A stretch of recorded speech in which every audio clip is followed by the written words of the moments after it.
tonight against the Hornets. The Lakers are on the front end of a back-to-back. They play against the Hornets tonight in Los Angeles and then play against the Trailblazers in Portland on Thursday night. LeBron James last played last Wednesday in Utah, then missed the All-Star game. But this is a very important stretch for the Lakers. The chemistry between LeBron James and Luka Doncic will be a big part in signifying not only the Lakers season, but this NBA season. And for Luka Doncic's perspective, I'm told his minutes restriction have been lifted, and JJ Redick said as much.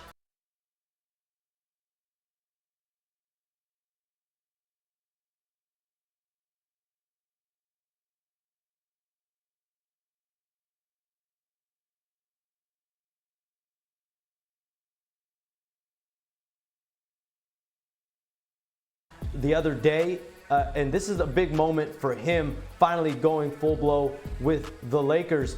But as far as LeBron James is concerned, he's in year 22 at 40 years old.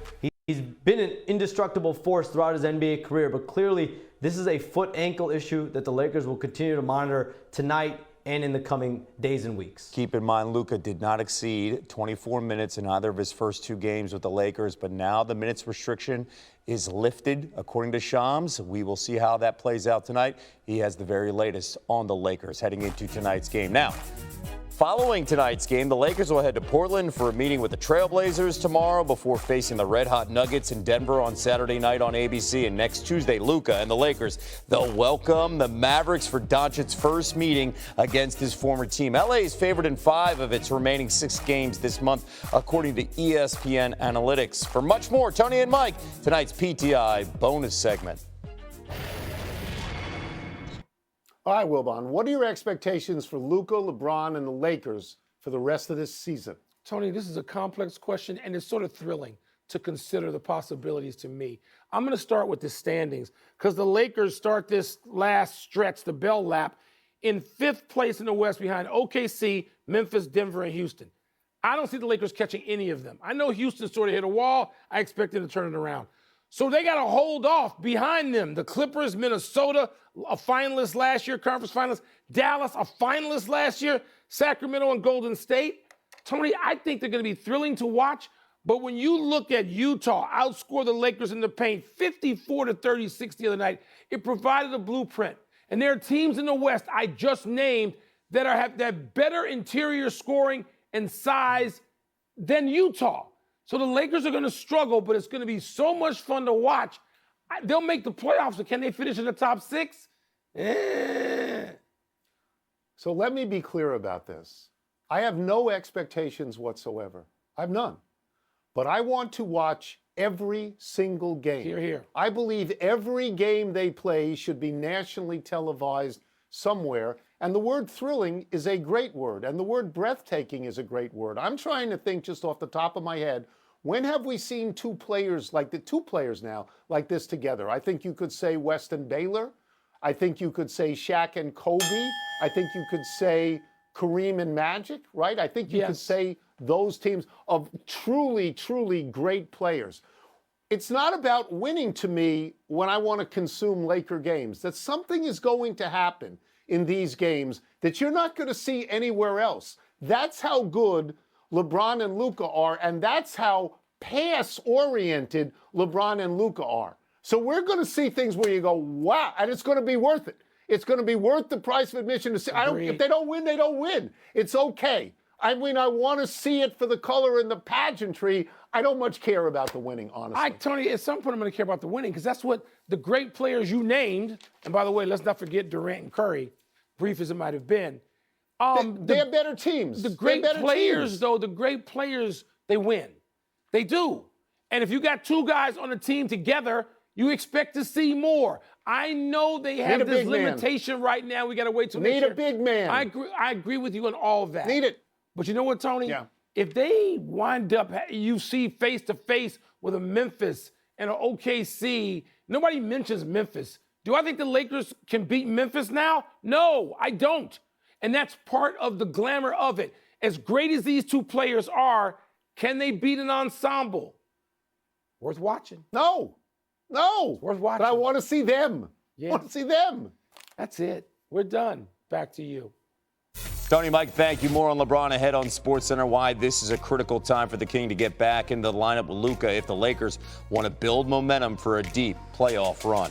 All right, just a little over 24 hours away from the Four Nations Championship showdown tomorrow between Canada and the U.S. Both teams on the ice in Boston today practicing. The Americans, they beat Canada in a round-robin Saturday in one of the most electrifying hockey games in recent memory. Here's Matthew Tkachuk on the rematch. Obviously, last game, our team was going up against a beast and a very tough environment. So we want to show how united our group was and all the millions of people across the country trying to unite them as well. And I think that whether you talk about messages sent or whatever the case is that's all that stuff is throw it all out the window. It's one game here and one game for everything. So we're gonna do everything we can to win this. It'd be kind of nice to have the home crowd support and in this building. I mean, this building gets rocking as well, so it'll be a lot of fun. For all of us, it's probably one of the coolest games we've ever played in. So I can only imagine it's going to be that intensity again. Oh, Boston is buzzing. Hockey reporter Emily Kaplan is on the scene in Beantown and joins us now with much more. Emily, what's the latest you're hearing in terms of injury updates? And let's start with Quinn Hughes. Yeah, so once Charlie McAvoy was ruled out of the championship game, Team USA called up Quinn Hughes and said, can you come as a potential emergency replacement? Now, Quinn was already in Vancouver. He skated the past 2 days. He really wanted to come.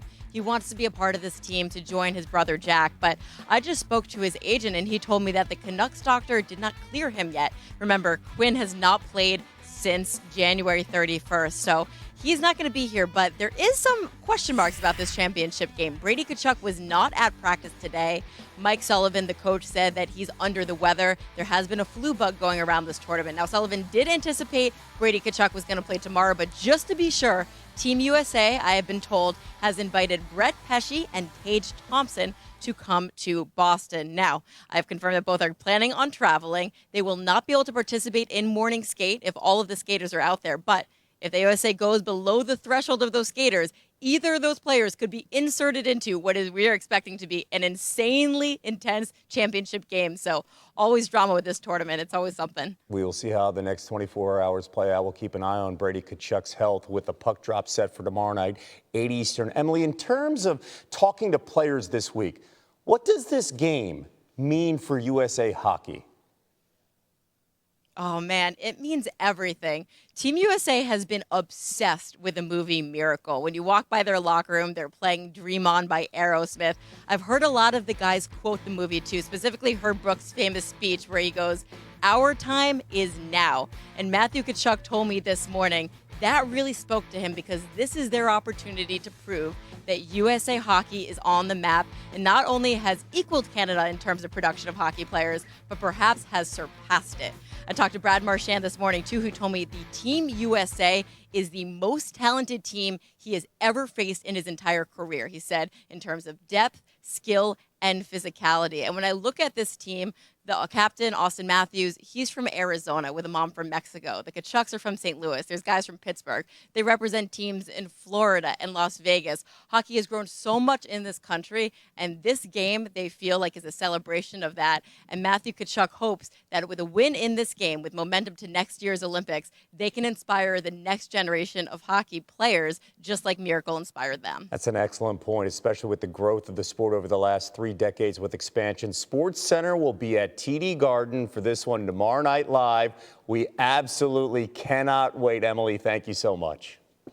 All right, let's go to the NFL, where the league announced that the Chargers will host their season opener in Brazil on Friday, September 5th. The contest follows the NFL's season opener on Thursday. The Eagles beat the Packers in the NFL's first Brazil game last season, but field conditions, they were an issue.